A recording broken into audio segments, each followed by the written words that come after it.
I cannot believe I already have a book haul. It is January. It is January. And I'm allegedly on a book buying ban.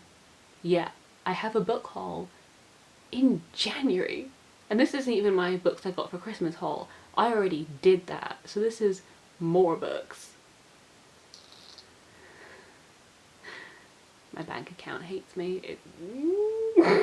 So the first couple are not my fault. They are belated Christmas presents because, as we all know, Christmas was screwed up a little bit by COVID this year.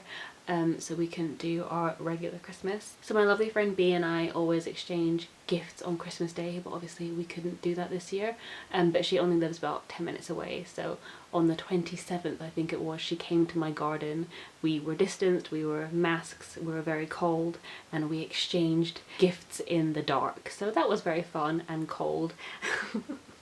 And B got me 2 books because she knows me very well. And the first one I opened was The Monsters of Brookhaven by Padraig. I don't know how you pronounce that, I think it's Irish.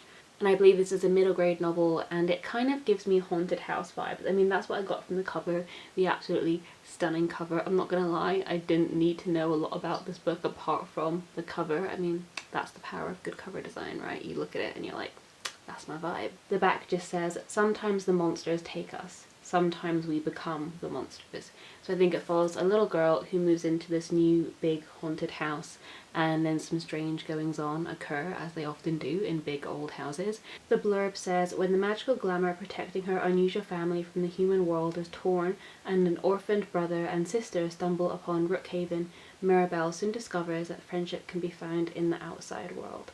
But the tear between the two worlds has let danger in, and as evil stalks Mirabelle and her family, it quickly becomes clear that the true monsters aren't necessarily the ones you can see. Very interesting. The next belated Christmas present from lovely, lovely B was this incredible collection of Dame Darcy's comics. I have never read, I don't know if that's blinding anyone, but I've never read any of Dame Darcy's work, but I know that B is very obsessed with her style and her aesthetic. And this book is called Meat Cake Bible, and it is just a big, chunky, beautifully designed collection of Dame Darcy's comics, and I think a lot of them are very kind of fairy tale inspired and mythology inspired. I know there are mermaids in this book because B is obsessed with mermaids, and the designs just look beautiful. Look at that. Oof. Gorgeous. And she herself is very cool. What an icon. Like Stevie Nicks' Queen.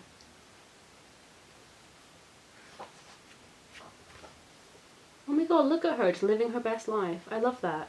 Like, you know, her comics are cool, but in the middle she just wanted to be like, I'm cool too. Look at me. That's such a vibe.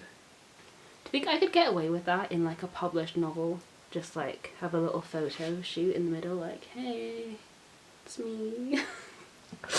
And there is another belated birthday gift that I don't have to show you because it is from my boyfriend, who unfortunately is miles and miles away, and due to the tier restrictions we couldn't see each other over the Christmas period, so I don't know when I'll get to see him now that we're in lockdown. But I do know that he has got me the house in the Cerulean Sea for Christmas because I wanted it and it looks beautiful. From what I know, this is a fantasy novel that follows a group of children, potentially orphans, that have kind of magic powers.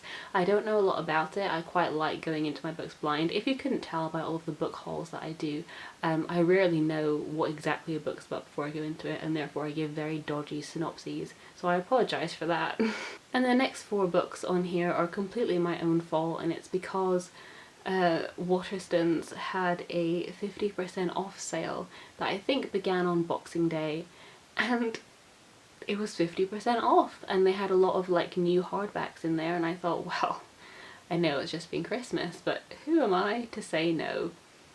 I have no willpower, like none at all. So the first one I got as part of the Waterstones 50% off sale is Love in Colour by Bolu Babalola, and this cover is gorgeous. And I believe that this is just a collection of short sort of fairy tales, folk tales, but from different parts of the world. Whether captured in the passion of love at first sight or realizing that self-love takes precedence over romantic connection, the characters in Babalola's vibrant stories face up to and navigate this most complex human emotion and try to capture its intangible essence. Bolu takes a step in decolonizing tropes of love and creates new stories inspired by the wildly beautiful and astonishing diverse tales of romance and desire that already exist in so many communities and cultures.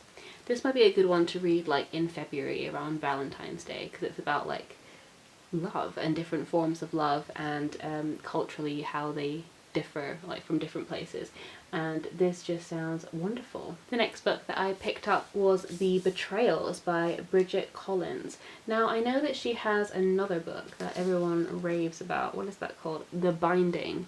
And I've not read that, so this will be my first Bridget Collins book. It's gorgeous, I'm not gonna lie, partially just like the cover, and it was 50% off.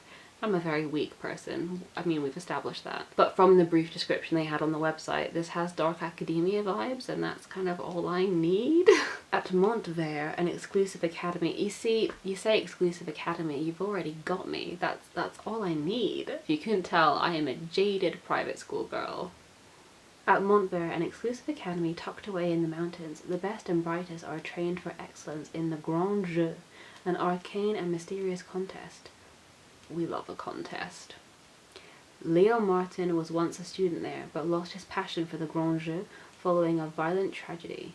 Now he returns in disgrace, exiled to his old place of learning with his political career in tatters. Politics? Saucy. Montvert has changed since he studied there, even allowing a woman, Claire Dryden, to serve. Sorry. I love how he's like Leo, and like the place is called Montvert, and like she's just Claire Dryden. Cool. Even allowing a woman, Claire Dryden, to serve in the Grand Jeu's highest office of the Magister Ludi. When Leo first sees Claire, he senses an odd connection with her, though he's sure they have never met before. What could be going on there? The bond between them is strengthening, but both Leo and Claire have built their lives on lies, and as the legendary Midsummer game draws closer, the secrets are whispering in the walls. I'm very excited for this.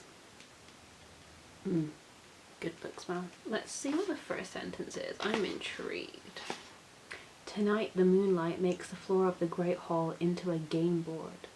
The third book that I picked up in my Waterston spree was Pandoras Jar, Women in the Greek Myths by Natalie Haynes. And if you've been on my channel recently, you will realise I've been in a bit of a Greek myths haze. I don't know what else to call it. I read Mythos by Stephen Fry, I got Troy by Stephen Fry for Christmas, I got the newest like Rick Riordan book. I'm just feeling the mythology this month. And not always, let's be honest. But what drew me to this obviously was the women in Greek myths. So this basically aims to look at women that have been notoriously overlooked, as women always have in everything, and talk about their role in the Greek myths and give a bit more backstory than we're used to getting. I also like that it's called Pandora's Jar, because obviously Pandora opening her little jar and cursing the world with all these horrible things, kind of like, you know, Eve taking the bite of the apple and like cursing us all. Thanks, gals. But obviously that is one very one-sided side of the story, and these women were a lot more than just symbols and vehicles for destruction and humanity's damnation. They had lives before and after and outside those stories, and it would be nice to see that side for once. So very excited to read this. And the last book I have to talk about today is The Vanishing Half by Brit Bennett.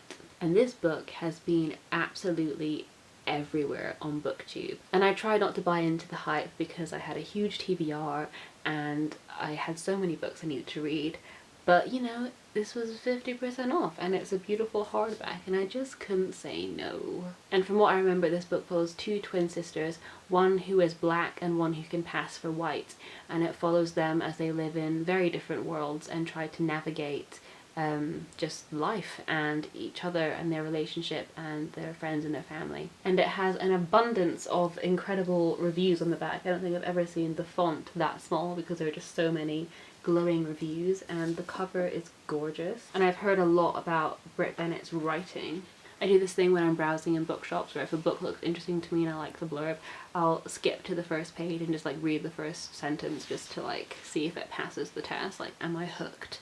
Which is like stupid. Like if the first sentence is a bit shit, I'll still buy the book. It's just something that we got told in primary school, like when we were doing creative writing, they were like, you have to hook your reader within the first sentence, otherwise they'll get bored and like throw your book in a fire.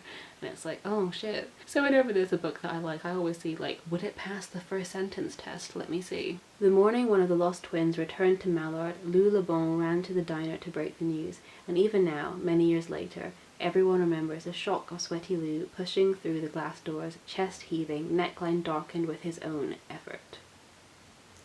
I am intrigued. Those are all the books I have to talk about today, thank God, because my bank account hates me. My TBR is about to fall and crush me, as you will see in my next video, which is going to be a journey through my huge pile of unread books.